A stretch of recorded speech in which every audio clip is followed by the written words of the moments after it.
let's go ahead and jump over and talk about Zac Alley, the Zac Alley portion of the press conference. Not as much there, really, because he didn't talk quite as long. But first off, here's some first impressions of Zac Alley. Great energy. You can tell he's the type of coach who gives a great motivational speech.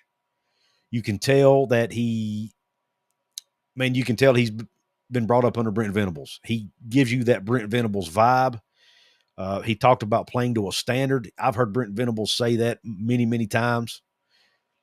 I love the fact that Zac Alley has been brought up under the tutelage of somebody like a Brent Venables, one of the greatest defensive minds in the game. I love the fact that he's been taught under him. I love the fact that he shares a lot of his philosophy. He talked about being aggressive on defense. I love that. There were a lot of times I felt like Jordan Leslie was not aggressive enough. I harken back to the days of Tony Gibson. You can say what you want about Tony Gibson's defenses, but most of the time he would flat get after you. He would blitz. He'd come after you. He would try to cause chaos. And one thing that Zac Alley talked about in his presser, they asked him about, the secondary. He says, it doesn't matter how good your safety or corners are. If you got a defense and if you can get after the quarterback and hit the quarterback and don't give him enough time, it doesn't matter how good they are.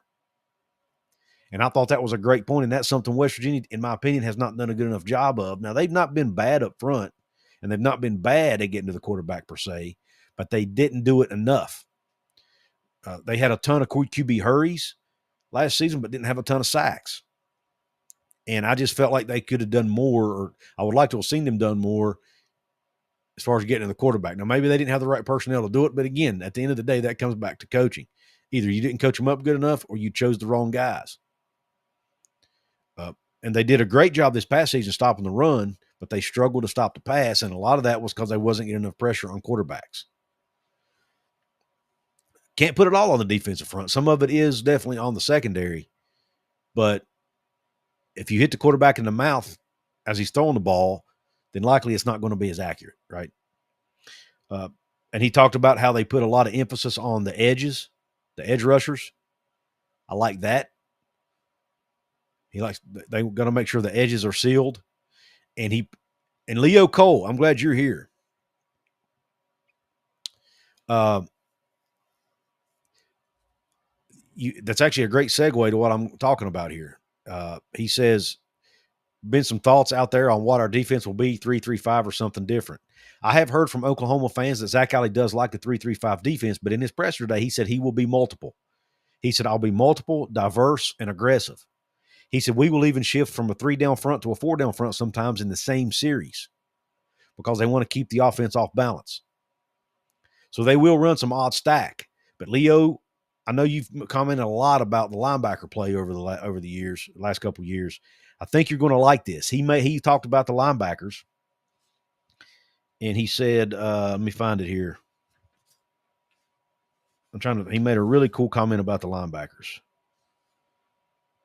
He puts a high demand on his linebackers, high expectations. And, of course, he's a linebackers coach, too. Let's not forget that. He says any great team out there has great linebacker play. If you want to have a great defense, your linebackers need to be really good. They are the quarterback of the defense. They are the leaders of the defense. They need to command the defense. They need to not only be good physically, they need to be leaders. If your secondary is getting in the wrong coverages or the wrong fits, then it's the linebacker's responsibility to make sure it gets fixed. So I really love his approach.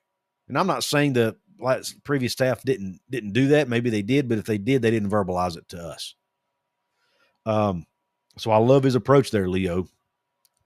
He talked about being aggressive, being diverse, being multiple. They'll do a lot of shifting, but he does it in a way it's not going to be super complicated. The one thing I have heard from almost anybody who knows anything about Zac Alley is that he's great at simplifying defense to where the players can understand it.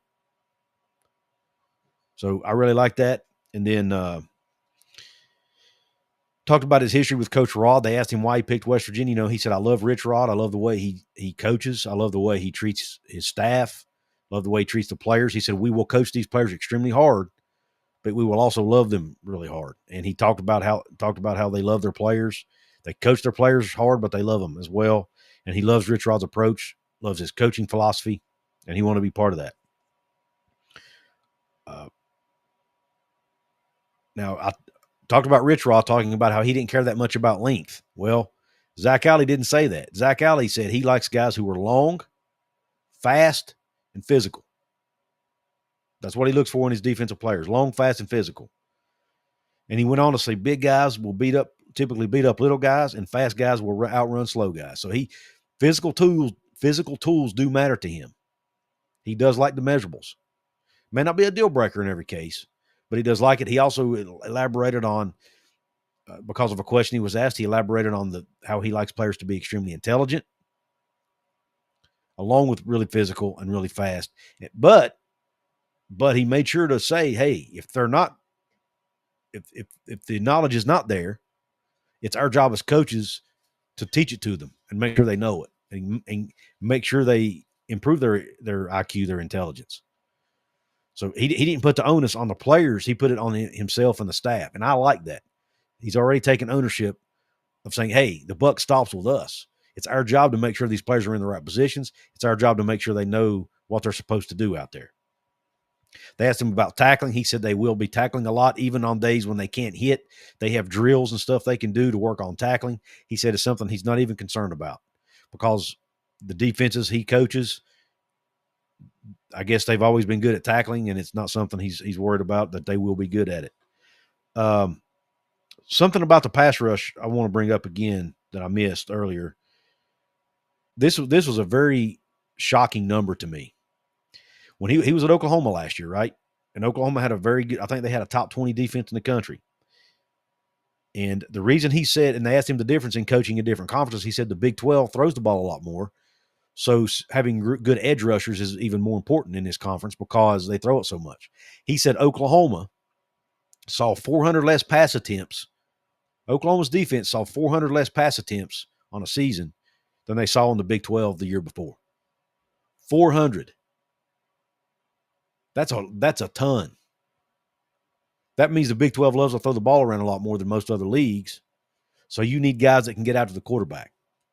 And they went out. That's why they went out and got people like Jamori Robinson, Keenan Eck, and these other guys who should be able to get pressure on the quarterback. The young man from Wyoming whose name has totally escaped my brain, but he says he's like so far the players seem to be buying in. He even gave an example of, he walked by one of the meeting rooms on his way to the press conference, and there were 15 defensive players in that room watching film. So he said the guys are buying in, and he's excited about that. He went on to talk about, and this is probably the last point I'll make here about Zac, but he went on to talk about how, when he was talking about Coach Rod and his relationship, he said Coach Rod does a great job of preparing him to be a head coach one day, because that's his ultimate goal, is to be a head coach. And he said, I'm willing to do pretty much whatever Coach Rod needs me to do. If there are some things he wants to take off his plate and give to me, I'm willing to do it, because I want to become a head coach one day. And that helps me, because his title is associate head coach. That means he's second in line behind Coach Rodriguez. So Coach Rodriguez can delegate things to him that he may not want to do, gives Zac the experience of doing it. And Zac, being very young and energetic, I'm sure he takes it on and hits it full speed ahead, right? So he talked about that, and I think that's great. It will just strengthen the relationship between Rodriguez and Alley, hopefully. And it will, again, make Alley a good head coach. Now, as a West Virginia fan, you might sit back and think, yes, but we don't want Coach Alley leaving here. He's going to one day. If he's as good as advertised, he may only be the West Virginia defensive coordinator for a couple of seasons, and then he might get a head coaching job somewhere. But that's okay, because that means the defense has been successful and they've won some games. Now, there are actually a couple questions I was hoping the media would ask that they did not today. And Leo Cole, once again, you brought up something I wanted to talk about to a degree. Leo says, do you feel Castile will help Alley because of how our linebackers attacked the run when he was DC? Maybe so. And the one question I was hoping they would ask today, and they didn't, was asking Zac Alley what it was like to work with Jeff Castile and how they work together. Does he Do they bounce ideas off each other? I wish they would have asked about that, because I think having Jeff Castile on this staff is extremely important. Coach Rodriguez talked about how he had a good mix of young coaches, young up-and-coming coaches who need experience, with coaches who have been doing it a long time and have a lot of experience. And I've talked about that in some of my past shows. I think it's a great mix as well. The younger coaches can probably relate to the players a little better, but yet you've got the old coaches who can kind of lead the way as far as the teaching aspect and even helping mold the young coaches and bring them along. So I like the mix. But I would have loved to have heard somebody ask that question and heard Zac Alley's answer, because I think those two guys, back to what I was saying about the experience, you've got Jeff Castile, who's very experienced, with Zac Alley, who's only been coaching a few years at that level and who's only like 30 years old. So I'm sure Zac Alley can learn a lot. Even though he's technically Jeff Castile's boss, I'm sure he can learn a lot from him. And I'm sure that they will bounce ideas off of each other. We've got Big Dan T in the house, who's a VIP member here on the channel. He says, I'm not putting them down, but with the team under Brown, they always had a deficiency. The first few years, our wide receivers could not catch and hold on to the ball. When that was fixed, our D went to hell.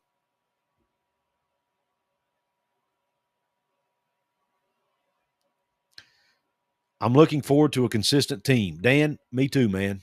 Me too. And thank you for the support, brother.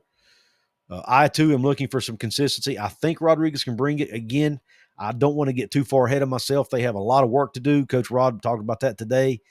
A lot of new players, new staff, new everything. Everything's brand new to everybody. They're all learning together. They have a ton of work to do, but they're willing to put in the work. He says he and his staff, the players, have all been willing to work. He thinks they're going to be okay. Raven says, do you think Jaheim White will stay or follow Chad Scott? I don't know, Raven. I'm not even if he does leave, I'm not convinced he'll go to Texas.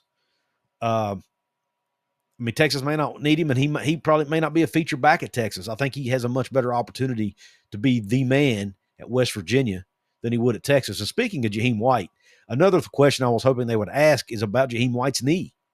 Jaheim White posted it on social media that he was having a knee procedure.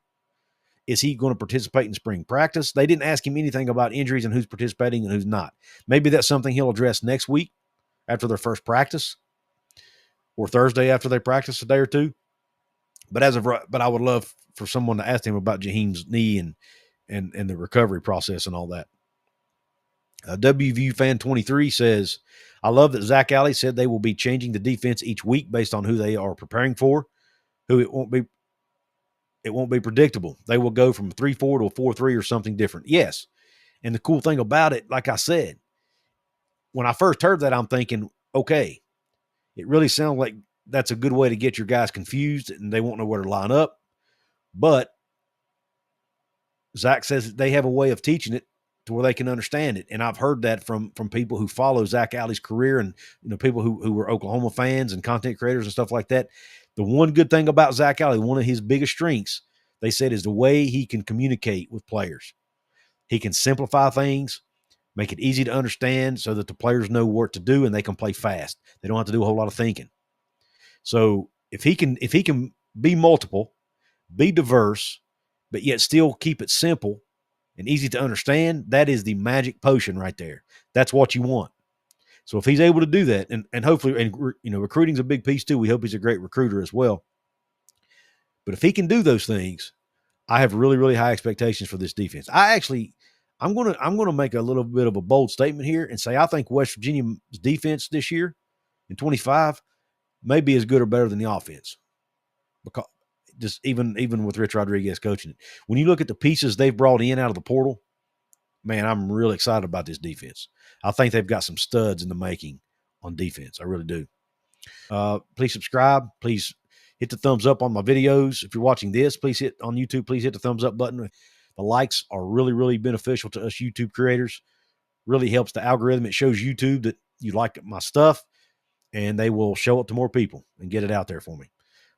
Again, thanks for tuning into the show. Another shout out to my sponsors, BetUS and Cats Canner, Stone Street, and Buckner Attorneys at Law. Thank them for helping me keep the lights on. I hope the rest of your day or night is top shelf. Q Country Roads.